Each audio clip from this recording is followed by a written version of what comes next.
Episode के start में हम हमारे मेन कैरेक्टर को देखते हैं जो अपने फादर का पता लगाने के लिए घर से निकल चुका था, पर जैसे ही वो थोड़ी दूर आता है उसका चश्मा चमकने लगता है और फिर उसे अपने चश्मे के अंदर से एक खतरनाक डीमन दिखाई देता है जिसे देखकर वो घबरा जाता है। तब उसका बैग उसे सिग्नल दे रहा होता है कि आसपास खतरा है और जैसे ही वो बीस्ट उसे दिखाई देता है उसका बैग उसे दूर घसीट लेता है। लेकिन वो बीस्ट काफी ज्यादा गुस्से में था और वो चारों तरफ अटैक करना शुरू कर देता है जिससे वहाँ की जमीन टूटने लगती है और जमीन टूटने की वजह से एक छोटी लड़की उसके अंदर ही गिरने वाली होती है, लेकिन हमारा मेन कैरेक्टर उसे बचा लेता है। तब वो बीस्ट हमारे मेन कैरेक्टर से कहता है तुम जिस सपने को देखते हो वो कोई सपना नहीं है बल्कि वो बिल्कुल सच्चाई है और अभी तुम्हें मेरे साथ चलना होगा, लेकिन तुमने मना किया तो मैं और भी लोगों को मार दूंगा। तब ये देखकर हमारा मेन कैरेक्टर कहता है लगता है तुम मेरे सपने वाले विलन के साथ ही हो, इसलिए मैं तुम्हारे साथ चलता हूँ और तुम्हारे साथ जाकर उस विलन को भी मजा चखाऊंगा। जिसके बाद वो उस बीस्ट के साथ जाने लगता है। तब हमारे मेन कैरेक्टर को जाते हुए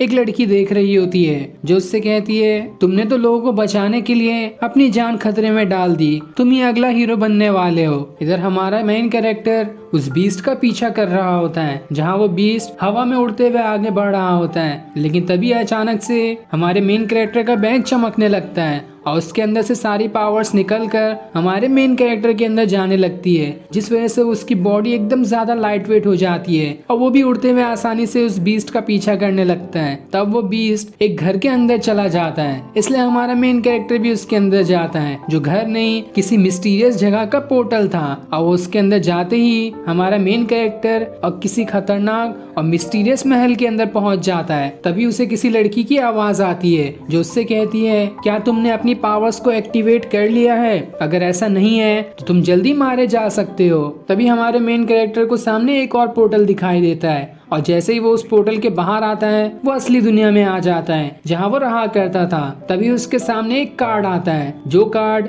हमारे मेन कैरेक्टर के फादर के पास हुआ करता था और उस कार्ड के अंदर एक बीस्ट बना होता है। जिसके बाद वो बीस्ट उस कार्ड के बाहर आ जाता है जो देखकर हमारा मेन कैरेक्टर घबरा जाता है। तब वो बीस्ट उससे कहता है ये कोई मामूली कार्ड नहीं है, ये सबसे ज्यादा पावरफुल कार्ड है। मैं चाहता हूँ कि तुम अपने फादर की तरह मुझे अनलॉक कर दो ताकि मैं तुम्हारा हो जाऊं और तुम मेरे जनरल बन जाओगे। जो सुनकर हमारे मेन कैरेक्टर को तो कुछ समझ ही नहीं आता कि आखिर ये सब क्या हो रहा है। तब वो बीस्ट उसे बताता है हमारा अर्थ बहुत ही बड़े खतरे में है, इविल्स और डीमंस हमारे अर्थ पे अपना कब्जा करना चाहते हैं और इसलिए तुम्हें चुना गया है ताकि तुम उन सभी को बचा सको। जो सुनकर हमारा मेन कैरेक्टर कहता है अरे मैं तो एक मामूली सा लड़का हूँ, मैं कैसे इस अर्थ को बचा सकता हूँ। तब गुस्से में वो बीस्ट हमारे मेन कैरेक्टर को बिल्डिंग के नीचे ही फेंक देता है और जैसे ही वो नीचे गिर रहा होता है तब वो बीस्ट उसे एक कार्ड देता है जिसमें गोल्डन एम्पायर बना था और वो उससे कहता है जल्दी से इस कार्ड को एक्टिवेट कर लो। इसलिए हमारा मेन कैरेक्टर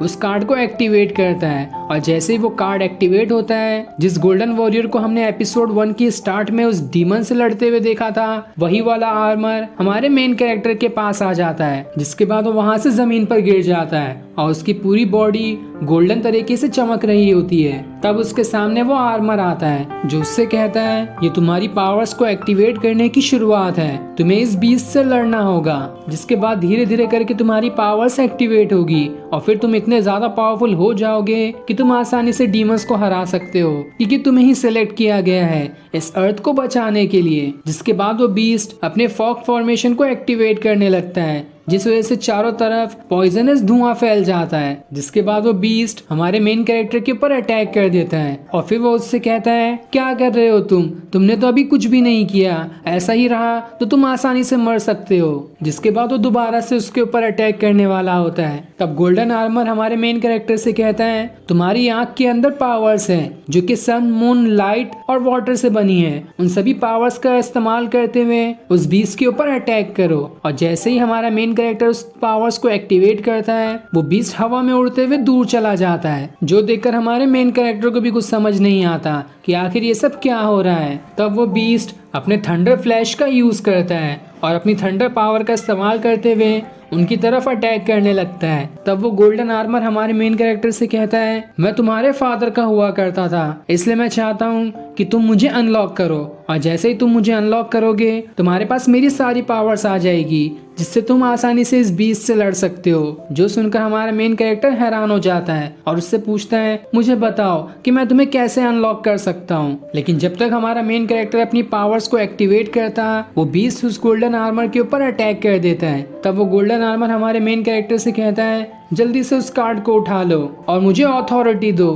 ताकि मैं अपनी पावर्स को एक्टिवेट कर सकूं। इसलिए हमारा मेन कैरेक्टर ऐसा ही करता है, और जैसे ही हमारा मेन कैरेक्टर उसे अथॉरिटी देता है, उस गोल्डन आर्मर की सारी पावर्स एक स्वॉर्ड में बदल जाती है। साथ ही हमारे मेन कैरेक्टर का पूरा हुलिया ही बदल जाता है, जो अब काफी ज्यादा स्मार्ट दिखाई दे रहा था, और उसके हाथ में उसी गोल्डन आर्मर की स्वॉर्ड होती है। लेकिन तभी वो बीस्ट दोबारा से उसके ऊपर अटैक करने वाला होता है, इसलिए हमारा मेन कैरेक्टर डर के मारे वहां से भागने लगता है, क्योंकि अभी तक हमारे मेन कैरेक्टर को उस स्वॉर्ड के अंदर की ब्लेड निकालना आया ही नहीं था। इसलिए वो घबरा रहा होता है कि वो कैसे इस बीस्ट से लड़ेगा। तब वो बीस्ट लगातार उस पर अटैक करने की कोशिश कर रहा होता है। तब उसकी स्वॉर्ड उससे कहती है, तुम्हें घबराने की जरूरत नहीं है, बस हिम्मत रखो, इसमें का ब्लेड अपने आप बाहर आ जाएगा। तब वो बीस्ट हमारे मेन कैरेक्टर से कहता है, तुम्हारे फादर सबसे ज्यादा खतरनाक वॉरियर थे, उनकी रेपुटेशन बहुत ज्यादा थी, लेकिन उनके बेटे को देखकर नहीं लगता कि वो अपने फादर जैसा है। जो सुनकर हमारा मेन कैरेक्टर एकदम ही ज्यादा गुस्सा हो जाता है और अपने स्वॉर्ड के हैंडल को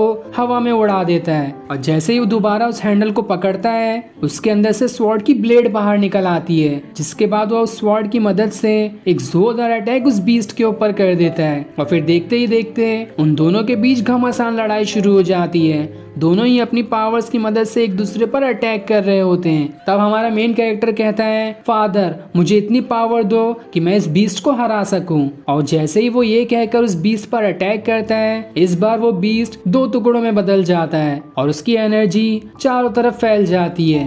और ये सीन दिखाते ही ये एपिसोड यहीं एंड हो जाता है। Thanks for watching.